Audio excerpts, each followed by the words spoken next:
Hello there folks, and welcome into the very first episode of Inside the ICC European Edition. My name is Kevin Egan, and I certainly hope wherever you're watching from that you and your loved ones are safe and well. It's been such a surreal and scary time of late, but hopefully the return of our beautiful game will bring us back to some semblance of normality. Now every week I'll be giving you my take on the weekend that was and the biggest stories in European football, and I hope you'll join me for the journey and get involved in the conversation. Leagues came to a halt back in early March, so here's a refresher of where we're at, starting with the first to return, the German Bundesliga. The hype was incredible, the execution was flawless, the match is absolutely superb. Oh, and Bayern Munich, irresistible. 4 games, 4 wins, 13 goals scored and an 8th straight title en route. No question about that. There's just no stopping this team. And there's certainly no stopping Robert Lewandowski. 29 goals, 5 more than Timo Werner. And looking good now to become the first player in Bundesliga history to take sole prize of 3 straight scoring cannons. Yes, they give out a cannon in Germany as opposed to a golden boot. Borussia Dortmund, Bayer Leverkusen, RB Leipzig and Borussia Mönchengladbach scrap for the other 3 Champions League places, which could mean the same top 5 as last season. Germany, you've paved the way, offering a successful blueprint on how top leagues can return to action. And for that, we say thank you. We also say danke to the sound engineers, the audio gurus, the crowd noise legends, whatever you call yourselves. You've been unbelievable. I thought I'd hate it. I really did think I would hate the artificial crowd noise. But at a time like this, I'm loving it. And you guys seem to agree with me too. 65% of you saying, yes please. Let's take a hop, skip and a jump across to Portugal, where their Primeira Liga is next to return this Wednesday. Now, each club has 10 matches remaining, and we've got an almighty race at the summit between Porto and reigning champs and 2019 ICC winners Benfica. It's Sergio Conceição's Porto that lead by a single point as we hit the final stretch. We're seeing a similar race between La Liga's finest, Barcelona and Real Madrid, with just 2 points separating the Clásico rivals before the league kicks back on June 11th. Now, Messi's Blaugrana have won 7 Primeira titles in the last decade. Utter domination. And no real surprise to see Messi leading the way in both goals and assists again this season. In fact, he's cruising to his 7th Pichichi trophy. That means he'll eclipse Telmo Zarra for the record and also equal Mexican legend Hugo Sanchez's haul of 4 straight. Anyway, back to the title race we go. If the Madridistas are going to derail Barcelona's dominance, they've got to do one thing and one thing only. Stop tripping all over yourselves. Come on, Zizou. Losses to the likes of Mallorca, Levante and then to Betis immediately after beating Barca in the Clásico. Not acceptable. Come on, you've got to do better. There's zero doubt in my mind Real Madrid have been the best side this season, but they continue to fluff their lines. Barca and Real Madrid, 11 finals remaining for both of you. And hey, we've got ourselves a schedule to look forward to in La Liga, and the first game back is one of my favourites in world football, the Derby Sevillano between Sevilla and Betis. I'm absolutely pumped for this. Amazingly, it's been 11 years since Sevilla have had a top 3 finish. Can they do that this year? We will see. Real Sociedad and the mighty Getafe both just 1 point off in 4th and 5th respectively.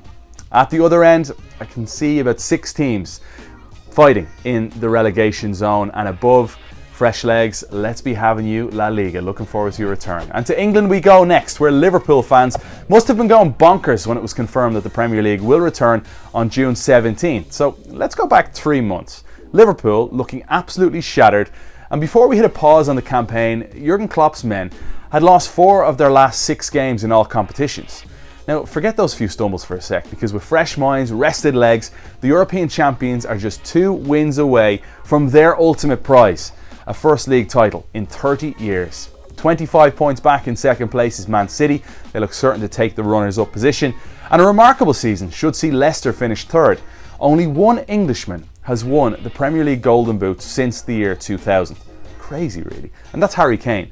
But this season it could be Jamie Vardy. He leads Aubameyang by 2 goals.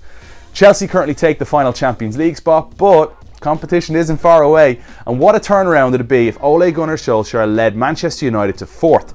His men are unbeaten since January. Now expect the drama at the bottom to be as thrilling. Aston Villa, you better make use of that game in hand when you get the league back underway on the 17th of June against Sheffield United. Finally to Italy, where Serie A resumes on June 20th. Now guess who's sitting pretty at the summit? Yeah, easy guess. Ronaldo and Juventus. But certainly hasn't been straightforward this season. Lazio just one single point off the old lady, and they've been nothing short of majestic. 10 more goals than Juve, fewer goals conceded, and Ciro Immobile 6 goals ahead of Ronaldo for the Capocannonieri.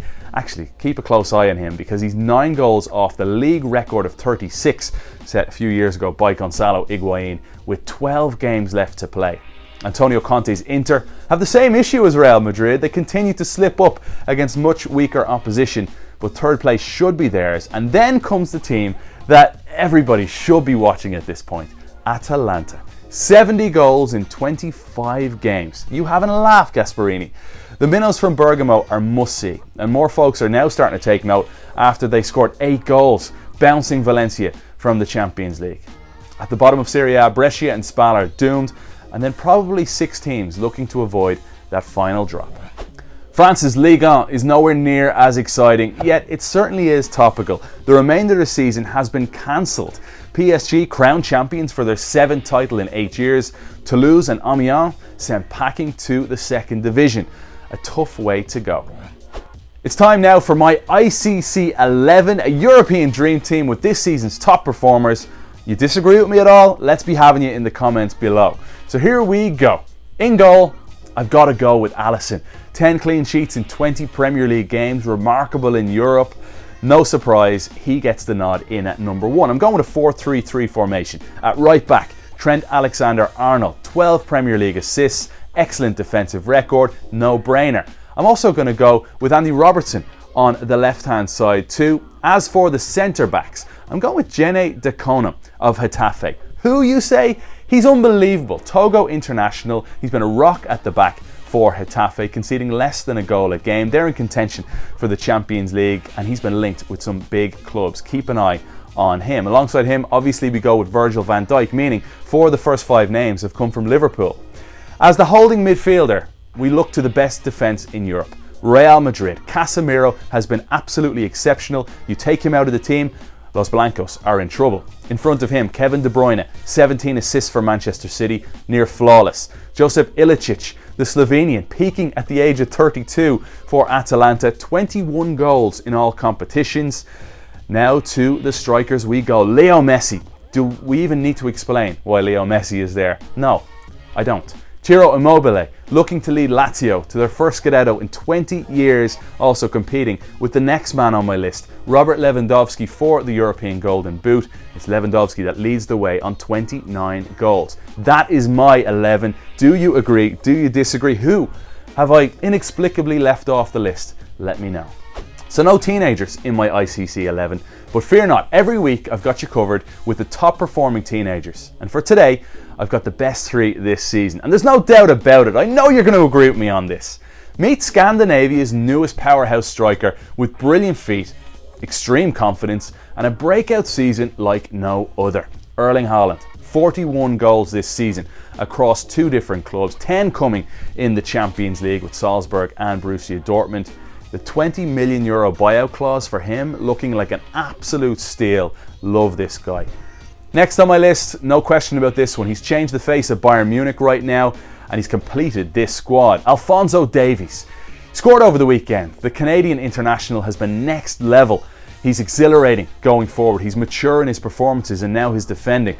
And the former Whitecaps man really does make this Bayern team look like the best side in Europe. He wasn't a starter at the beginning of the season, and now some are talking about him as the best left back in the game. Finally, for my top teens, I'm going with Ansu Fati. There's no denying that Barcelona, they've spent huge amounts of money on attacking talent in recent years, yet at times it was the boy born in 2002 that was stealing the headlines. The winner in the Champions League at the San Siro against Inter made him the youngest goal scorer in Champions League history. He's remarkable. Don't take your eyes off Ansu Fati.